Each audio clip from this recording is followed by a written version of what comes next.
Cold open, Villers-Bocage, France. The street is narrow. French stone houses crowd the road. British Cromwell tanks roll forward, engines growling, tracks grinding over broken stone. Then, a flash from a hedgerow, a crack like thunder. The lead tank erupts in flame.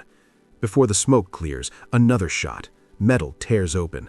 A second vehicle burns. Crews scramble. Orders dissolve into shouting. A single German Tiger tank moves forward deliberately, its gun traversing with mechanical calm. Within minutes, the column is wrecked. The name attached to this ambush will echo across history: Michael Wittmann. But was this the work of a superhuman tank ace? Or a legend built from chaos, overlapping claims, and a regime desperate for heroes?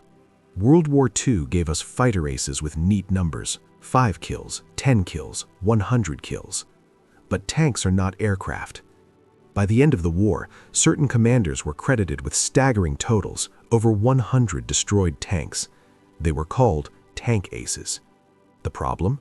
There was no universal definition, no shared confirmation system, no reliable battlefield scoreboard. In armored warfare, multiple guns fire at the same target. Smoke hides impacts. A tank disabled in the morning may be destroyed by artillery in the afternoon. Kill counts blur.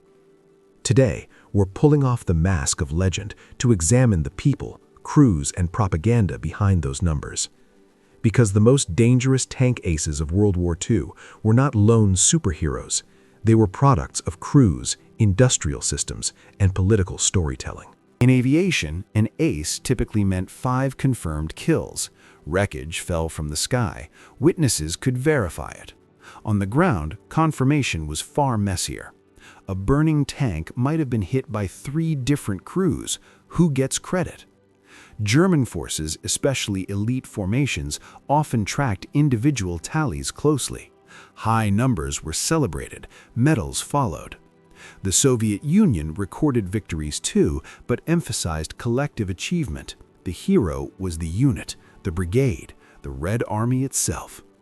The Western Allies? They rarely built cults of personality around tank commanders at all. Across every front, overclaiming was common. After a battle, 5 enemy tanks are burning in a field. 3 different units report destroying them. In the fog of war, certainty disappears. And that's where myth begins. Summer 1944, Normandy. American forces grind forward through hedgerows and shattered villages. Among them is Lafayette G. Poole, a commander in the U.S. 3rd Armored Division.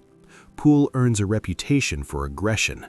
In one town assault, German anti-tank fire erupts from concealed positions.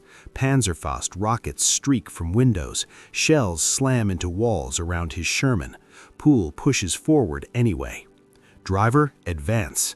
At close range, his gunner melees a German vehicle in a courtyard. It explodes. Seconds later, another target is hit at the end of the street. Officially, Poole was credited with destroying more than 250 enemy vehicles, though that figure includes trucks, guns, and armored vehicles combined. Modern historians stress the word credited. Records were imperfect, chaos constant. What matters is this: Poole was wounded. His tank was eventually knocked out. His crew faced death repeatedly. The so-called ace was not one man. It was 5 men in a steel box. A driver navigating narrow streets, a gunner making split-second calculations, a loader working in suffocating heat. American command did not transform Poole into a propaganda icon. His achievements were respected, but not mythologized. In Germany, it was different.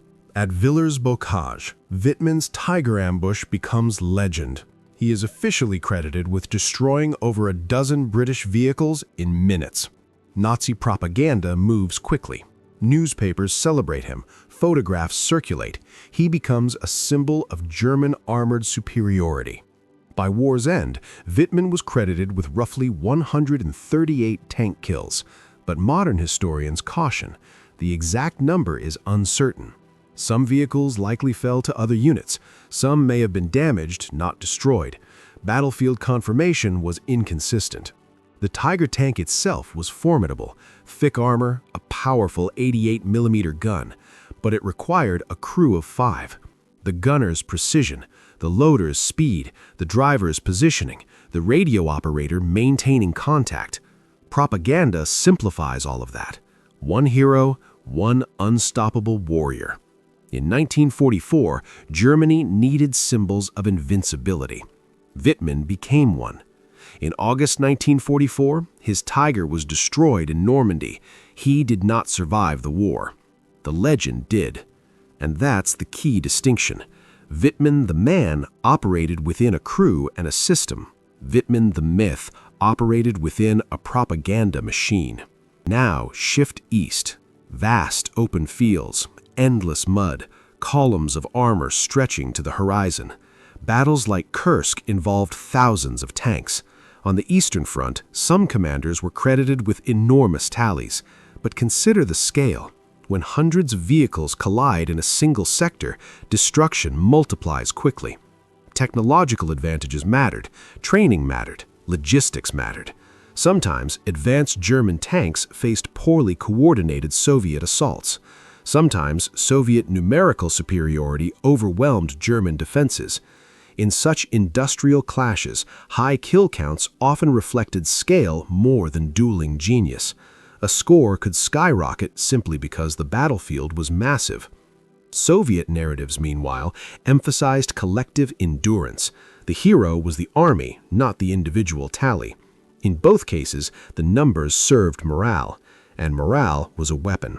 High scores didn't necessarily mean superhuman skill. Often they meant industrial slaughter. There are no perfectly clean kill counts in armored warfare. Claims overlap, records conflict, propaganda amplifies. The idea of the tank ace persists because it offers clarity, a name, a number, a hero. But inside the tank, reality was different. 5 men working in deafening noise, limited visibility through narrow vision slits, the constant fear that the next impact would ignite fuel or ammunition. The most dangerous tank aces of World War II were not lone wolves. They were crews. They were supply chains. They were factories producing steel at industrial scale. They were governments shaping stories to inspire populations. The legend of the ace is simple. The reality inside the turret was smoke, confusion, teamwork, and survival. So, which commander, battle, or armored myth should we unmask next? Let me know in the comments, because history always looks different once you strip away the numbers and see the people behind them.